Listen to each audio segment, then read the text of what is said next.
चिऊ, आज मी तुला वाल्मिकी रामायण याचा पहिला अध्याय सांगणार आहे.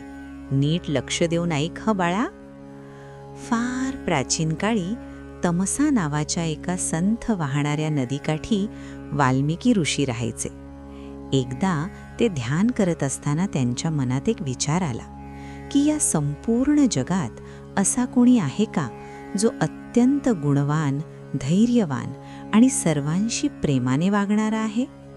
ते विचार करत असतानाच अचानक आकाशातून वीणेचा मधुर आवाज ऐकू आला, नारायण नारायण नारायण नारायण.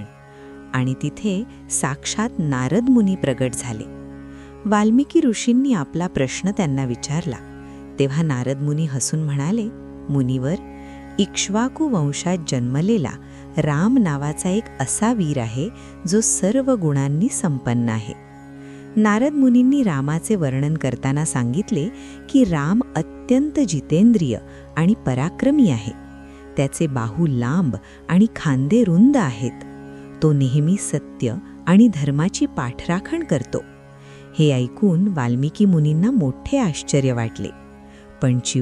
पण अशा या महान राजकुमाराला सुद्धा कठीण प्रसंगाला सामोरं जावं लागलं. रामाचे वडील दशरथ राजा यांना रामाला राजा करायचे होते, पण राणी कैकेयीने आपल्या हट्टापायी रामाला 14 वर्षे वनवासात पाठवण्यास भाग पाडले.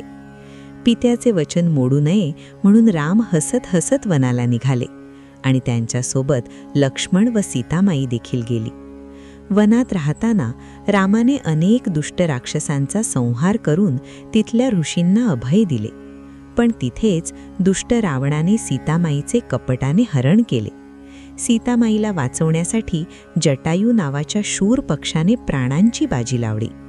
जेव्हा रामाला जटायू जखमी अवस्थेत आढळला तेव्हा त्यांनी स्वतःच्या मुलाप्रमाणे त्याचे अंत्यसंस्कार केले.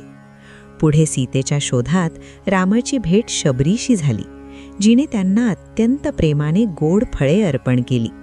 त्यानंतर पंपा सरोवरापाशी त्यांची भेट हनुमानाशी झाली. मग हनुमानाने रामाची मैत्री सुग्रीवाशी घडवून आणली आणि सीतेच्या शोधासाठी वानरसेना सज्ज झाली. हे सर्व ऐकल्यावर नारद मुनी वाल्मिकी ऋषींना म्हणाले, वाल्मिकी, ही रामकथा लोकांपर्यंत पोहोचणे आवश्यक आहे, त्यामुळे तुम्ही ती लिहा. आणि अशा प्रकारे नारद मुनींच्या प्रेरणेने वाल्मिकी ऋषींनी रामायण लिहायचा संकल्प केला.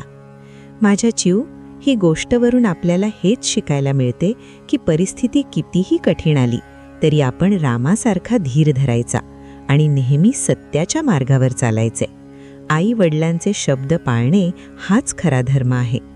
उद्याच्या भागात आपण पाहणार आहोत की नारद मुनी तर निघून गेले, पण वाल्मिकी मुनींचे मन रामाच्या विचारातच मग्न होते. त्याचवेळी नदीकाठी एका क्रूर व्याधाने पक्ष्यांच्या जोडीतील एकाचा वध केला. ते पाहून मुनींच्या मुखातून कळवळून एक ओळ बाहेर पडली, जो जगातील पहिला श्लोक ठरला. ब्रह्मदेवाने प्रगट होऊन त्यांना आशीर्वाद दिला की जोपर्यंत या पृथ्वीवर पर्वत आणि नद्या आहेत तोपर्यंत ही रामकथा जिवंत राहील. चिऊला ही गोष्ट नक्की आवडेल. तुम्हाला अशी गोष्ट रोज ऐकायची असेल तर आमचा श्री तंत्रम चॅनल लाईक करा, शेअर करा आणि सबस्क्राईब करा.